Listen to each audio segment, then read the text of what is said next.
우리에게 주신 하나님의 말씀은 마태복음 4장 1절에서 11절까지 말씀입니다. 마태복음 4장 1절에서 11절입니다. 그때 예수께서 성령에게 이끌려 마귀에게 시험을 받으러 광야로 가서 40일을 밤낮으로 금식한 후에 줄이신지라. 시험하는 자가 예수께 나와서 이르되 네가 만일 하나님의 아들이여든 명하여 이 돌들로 떡덩이가 되게 하라.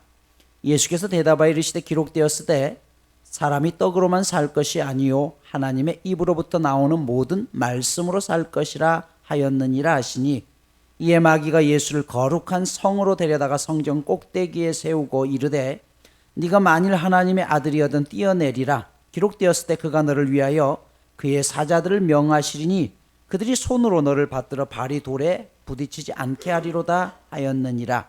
예수께서 이르시되 또 기록되었을 때 주 너의 하나님을 시험하지 말라 하였느니라 하시니, 마귀가 또 그를 데리고 지극히 높은 산으로 가서 천하 만국과 그 영광을 보여 이르되 만일 내게 엎드려 경배하면 이 모든 것을 네게 주리라. 이에 예수께서 말씀하시되 사탄아 물러가라. 기록되었으되 주 너의 하나님께 경배하고 다만 그를 섬기라 하였느니라. 이에 마귀는 예수를 떠나고 천사들이 나와서 수종드니라.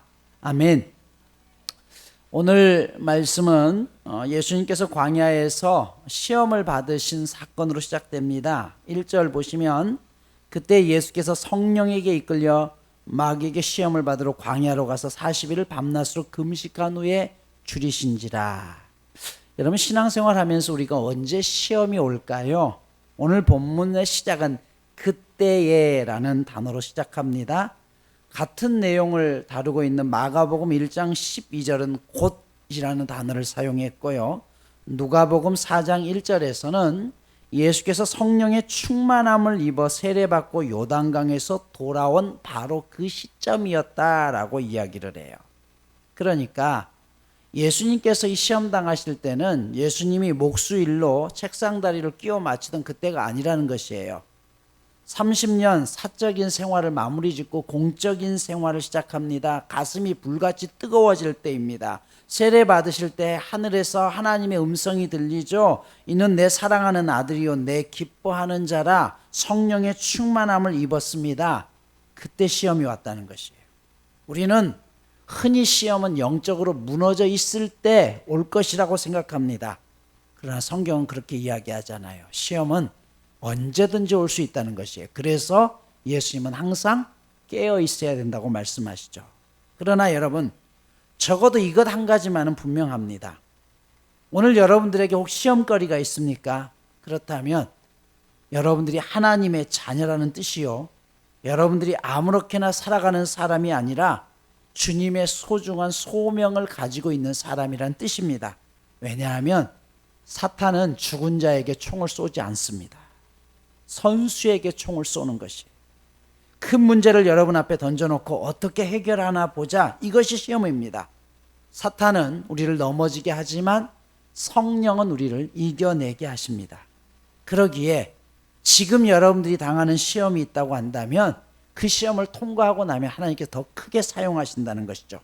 낙심하지 마시고 긍정적으로 이겨내시길 바랍니다. 하나님도 사탄도 당신을 지금 인정하고 있다는 뜻이에요. 그러므로 시험을 만나거든 분명 힘도 들지만 또 한편으로는 기뻐할 수 있어야 됩니다. 왜요? 하나님이 나를 사용하시고 있다는 증거이기 때문에 그렇습니다. 아이들이 자랄 때 성장통이라는 것을 겪게 되죠. 여러분의 믿음도 마찬가지예요. 우리의 믿음이 자랄 때도 반드시 영적인 공격이 있고 이것을 지나게 되면 성장하게 되는 것입니다. 그렇다면 오늘 예수님에게 찾아온 구체적인 시험은 무엇이었을까요? 2절 보십시오. 40일을 밤낮으로 금식한 후에 줄였다라고 이야기해요.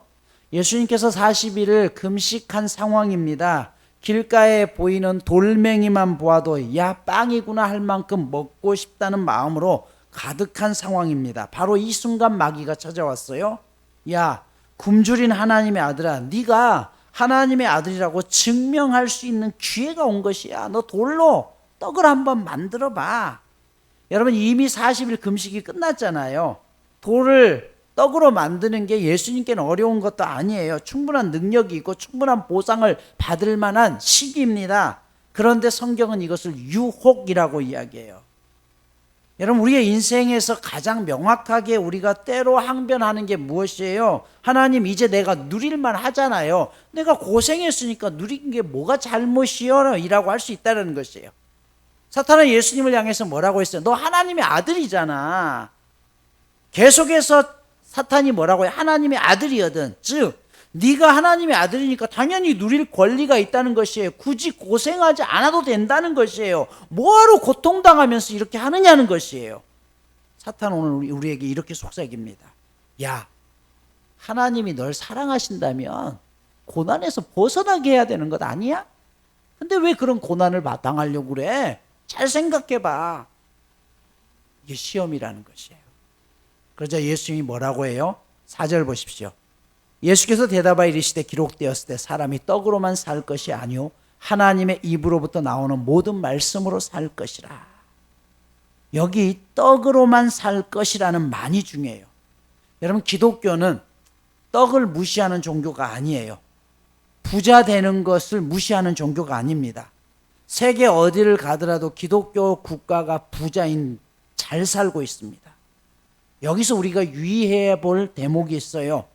예수님이 거절하신 것은 떡의 문제가 아니라 돌을 떡으로 바꾸라는 것이에요. 사탄은 예수님에게 뭐라고 이야기하냐면 마술사가 되라는 것이에요. 돌은 돌이고 떡은 떡입니다. 돌을 떡으로 바꾸는 것은 하나님의 질서가 아니라는 것이에요. 그런데 사탄은 예수님에게 그 질서를 깨뜨리라고 이야기해요. 다시 말씀드립니다. 여러분 차별금지법도 마찬가지예요. 남녀가 차별하면 안 돼요. 그렇죠. 남자든 여자든 동일한 대접을 받아야 돼요. 동성애자들도 동일한 대접을 받아야 되는 건 맞아요. 그렇습니다. 어린아이나 어른이나 차별받으면 안 돼요. 그러나 여기에 필요한 게 뭔지 아세요? 구별이 필요하다니까요. 여러분 남자는 남자고 여자는 여자예요. 구별이 필요해요. 남자가 여자가 되니까 문제가 되는 것이고 남자가 어떻게 신부가 돼요? 여자가 어떻게 신랑이 됩니까?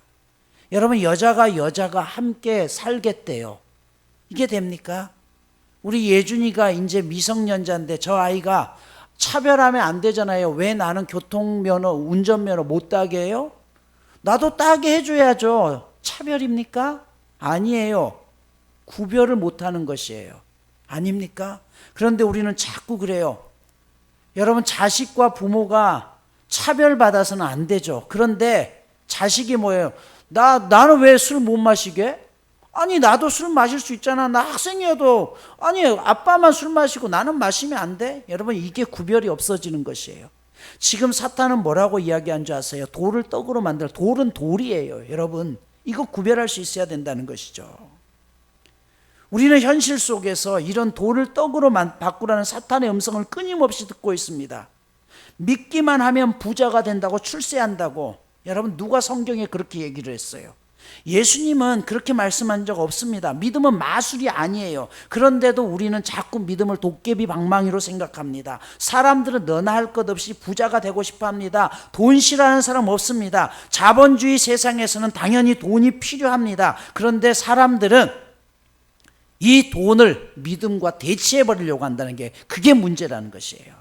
돈에게 지배당하는 사람에게는 이웃도 없고 부모 형제도 없습니다. 이제 모두 돈을 떡으로 바꾸라는 사탄의 음성에 귀 기울였기 때문이에요.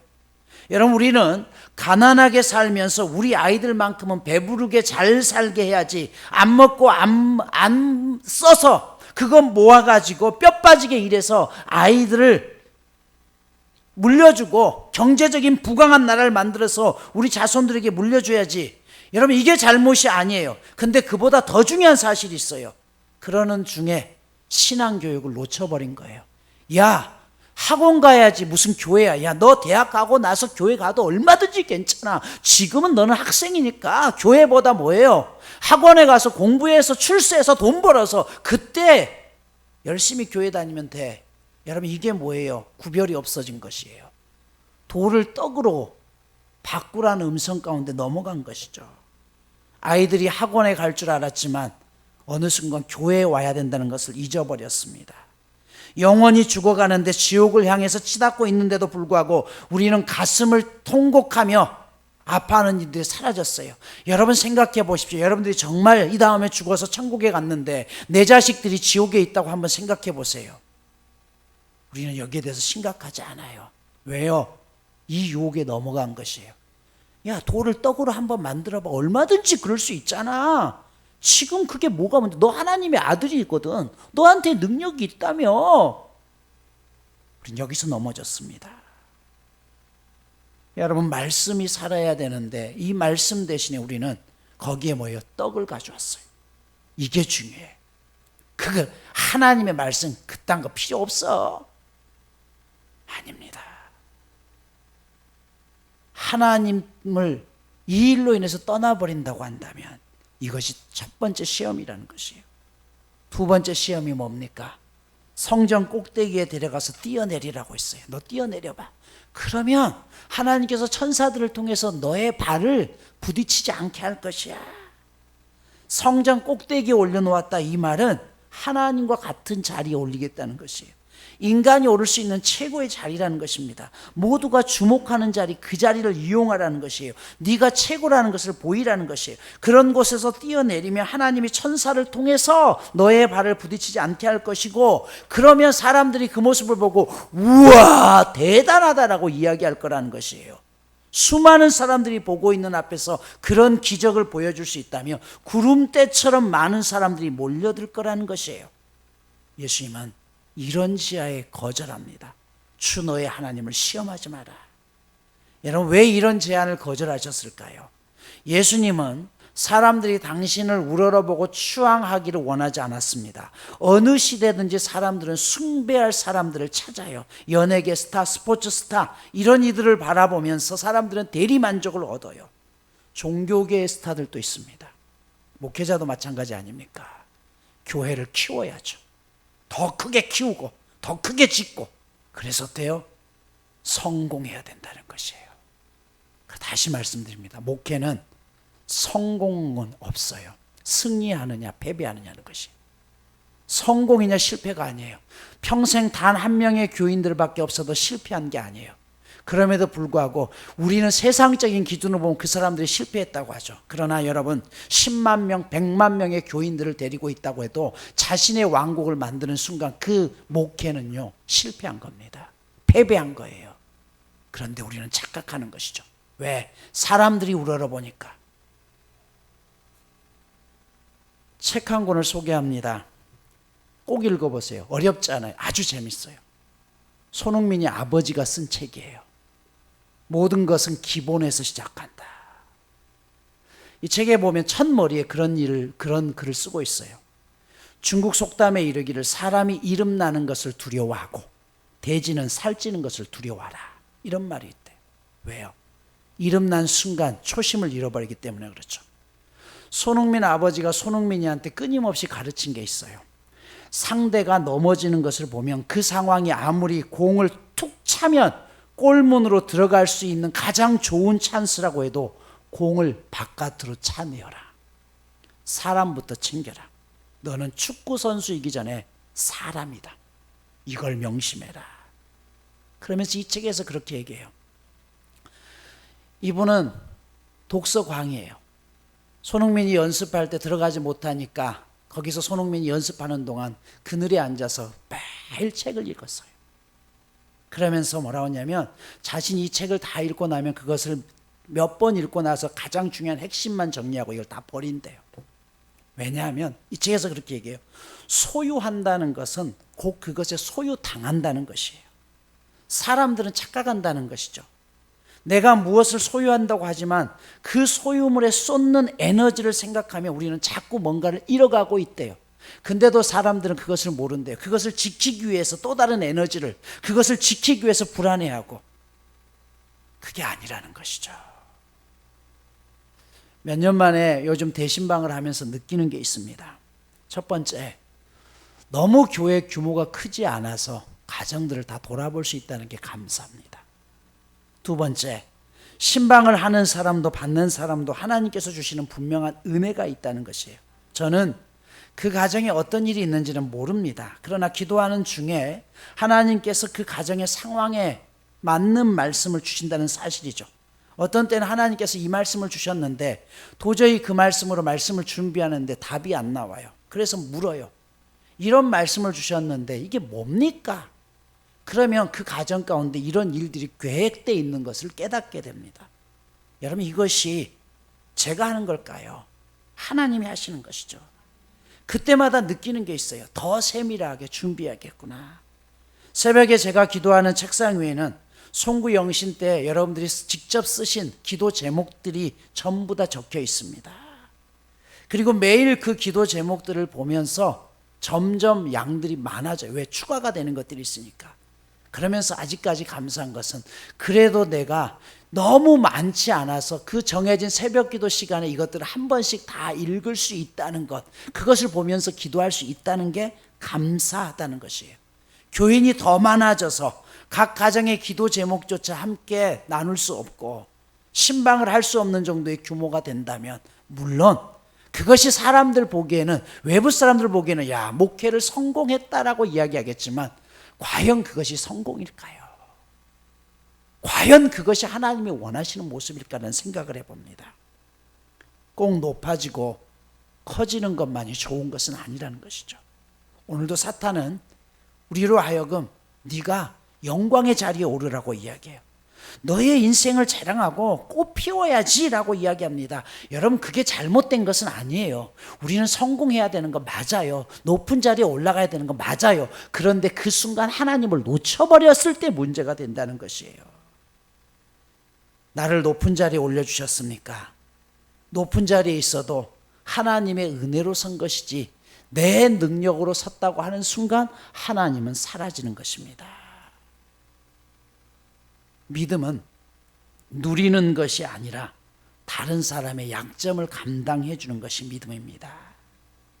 세 번째 오늘 시험이 뭡니까? 나에게 경배하면 천하 만국을 네게 주겠다는 것이에요. 사탄은 이제 예수님을 매우 높은 산으로 데리고 가서 세상 모든 나라와 영광을 보여줍니다. 네가 나에게 엎드려서 절하면 이 모든 것을 네게 주겠다. 사실 이 본문의 올바른 순서는 이 모든 것을 네게 먼저 주겠다는 것이에요. 그러면 네가 나한테 엎드려서 절하면 돼. 내가 요거 다 줄 테니까 네가 할 건 딱 한 가지야. 나한테 절할 수 있느냐는 것이에요. 사탄은 먼저 모든 나라와 영광을 우리에게 주겠대요. 그리고 조건을 붙입니다. 나에게서 엎드려 절하면. 참 교묘한 유혹이죠. 사람은 권력과 영광을 얻기 위해서 사탄과도 계약을 맺을 수 있는 존재입니다. 우리는 이왕이면 쉬운 길을 찾습니다. 넓은 길을 찾아요. 남들보다 빨리 갈 수 있는 지름길을 찾습니다. 마귀는 그런 심리를 이용해요. 야, 눈 딱 감고 한 번만 하면 되는 거잖아. 그리고 우리는 그죠, 어쩔 수 없는 선택이었다. 여러분, 돈이나 쾌락보다 더 달콤한 것이 권력입니다. 그것을 얻기 위해서 사탄에게 절하는 순간 우리의 삶의 소속이 바뀌는 것이에요. 하나님의 소속이 아니라 사탄의 소속으로. 우리가 기록해야 될 게 있어요. 우리가 가야 할 길이 있고 가지 말아야 될 길이 있습니다. 먹어야 될 음식이 있고 먹지 말아야 될 음식이 있어요. 근데 이게 쉽지 않아요. 그래서 성경은 이것을 뭐라고 해요? 시험이라고 해요. 시험. 쉽지 않다니까요. 모두에게 있는, 여러분, 우리 모두가 가지고 있는 욕망입니다. 그런데 이것을 참아낼 수 있느냐는 것이에요. 결론입니다. 우리에게 시험이 있다는 것은 내가 아직 살아있다는 증거입니다. 그러면 그 시험을 이기기 위해서 우리는 어떻게 해야 될까요? 시험의 크기보다 더 중요한 것은 믿음의 크기를 높이면 됩니다. 우리가 하나님을 의지하는 이유는요, 내가 약하기 때문이 아니에요. 사람들은 착각해요. 내가 약하기 때문에, 내가 어쩔 수 없기 때문에, 내가 도저히 감당할 수 없기 때문에 하나님을 의지한다? 여러분, 그러면 내가 감당할 수 있으면 하나님을 의지하지 않게 되죠. 아닙니다. 하나님은 항상 어떤 상황 속에서도 우리보다 크신 분이기 때문에 그분을 의지하는 것이에요. 내가 힘들 때도, 내가 잘 됐을 때도, 그 그 속에서도 그 모든 문제보다 크신 분이 하나님이시기 때문에 우리가 하나님을 의지하는 것이에요. 구름 끼고 비 오는 날에도 비행기를 타고 높이 올라가면 거기 맑고 밝은 태양을 볼 수 있습니다. 물이 깊어서 빠져 죽는 것이 아니라 수영을 하지 못해서 빠져 죽는 것이에요. 문제가 어려워서 넘어지는 것이 아니라 그 문제를 이겨낼 수 있는 힘이 없기 때문에 무너지는 것이죠. 똑같은 햇빛이지만 그 햇빛의 초콜릿은 녹아 없어지지만 진흙은 굳어집니다. 똑같은 햇볕인데 죽은 나무는 더 바싹 마릅니다. 산 나무는 더욱 싱싱하게 올라가는 것입니다. 시험이 온다. 그래서 시험에 넘어지는 것이 아니라 우리의 믿음을 키우지 못하기 때문에 시험에 넘어지는 것입니다. 우리말에 괴다라는 단어가 있어요. 괜다. 이 단어의 일차적인 의미는 밑을 받쳐 안정하게 하다라는 뜻도 있지만 또 하나의 의미가 유난히 귀엽게 사랑하다라는 뜻도 있어요. 여러분 쉽게 이런 거죠. 괴다. 걸상의 주된 임무는요, 사람이 편안히 앉을 수 있도록 괴어주는 것입니다. 그러면 괴다에 왜 사랑의 뜻이 있을까요? 무언가를 괴어주는 것은 그 대상을 내가 품어 편안하고 안정감 있게 자리할 수 있도록 자리를 받쳐주기 때문에 그래요. 그래서 단순하게 내가 밑받침에 뭘 괴다로 끝나는 것이 아니라 그냥 이것으로 끝나는 것이 아니라 그 사람을 사랑하기 때문에 내가 기꺼이 그 사람보다 낮은 자리에서 그 사람을 섬겨주는 것이에요. 예수님이 우리를 사랑하셨기 때문에 단순히 우리의 삶을 지탱하기 위한 것이 아니라 그래서 예수님이 십자가를 지신 것이 아니라 그분이 우리를 사랑하셨기 때문에 스스로 낮아지셨다는 것이에요. 이게 힘든 것이에요. 그 사람보다 내가 훨씬 더 뛰어나지만 그 사람 밑에 들어갈 수 있다는 것, 그것은 단순히 내가 모자라고 부족해서가 아니에요. 무엇 때문에요? 그 사람을 진실로 사랑하기 때문에. 자식 이기는 부모 없다라고 이야기하죠. 부모가 왜 자식에게 져요? 자식을 이길 만한 힘이 없어서 능력이 없어서요? 아니요. 부모는 부모의 자녀들의 삶을 안정적으로 받쳐주는 역할도 하지만 그보다 더 중요한 것은 무엇이에요? 그 자식들을 사랑하기 때문인 것이죠. 그래서 내 인생을 전부 다 던져서 자식을 위해서 희생하고 밑바닥에 괜 돌로 살아가는 것입니다. 우리가 성공하면 할수록 더욱 낮아질 때 우리는 누군가를 괴어줄 수 있도록 우리의 자리를 내어줄 수 있습니다. 그래서 성도는 계산하는 사람이 아니라 희망하는 사람이에요. 내가 저 사람보다 무엇을 더 얻을까가 아니라 이 사람이 지금은 연약하지만 내가 그 사람과 함께함을 통해서 저 사람이 성장할 수 있도록 믿음에 설 수 있도록 꿈꾸어주고 기도해주고 그 자리에 오를 수 있도록 희망해주는 사람들이 성도의 의미인 것입니다. 이것을 섬김이라고 하고 헌신이라고 하는 것이에요. 주님은 우리가 기적의 관객이 아니라 기적의 일부가 되기를 원합니다. 성전 안에서만 믿는 삶이 아니라 세상 한복판에서 사랑의 기적을 일으키는, 그래서 기꺼이 내가 높아질 수 있지만 높은 자리를 포기하고 내가 누릴 수 있지만 누리는 것을 포기하고 상대방과 함께 발맞추어서 그 길을 걸어가고 함께 하나님 앞에 믿음의 길을 걸어가는 그런 사람이 되기를 원하는 것입니다. 11절입니다. 이에 마귀는 떠나고 천사들이 나와서 수종드니라. 여러분, 마귀가 비웃는 사람으로 살아갈 수 있고 천사가 받들고 존경하는 사람으로 살아갈 수 있습니다. 우리에게 있는 이 모든 시험들로부터 능히 이겨낼 수 있는 힘과 능력을 갖출 수 있는 저와 여러분 모두가 되시기를 간절히 소망합니다.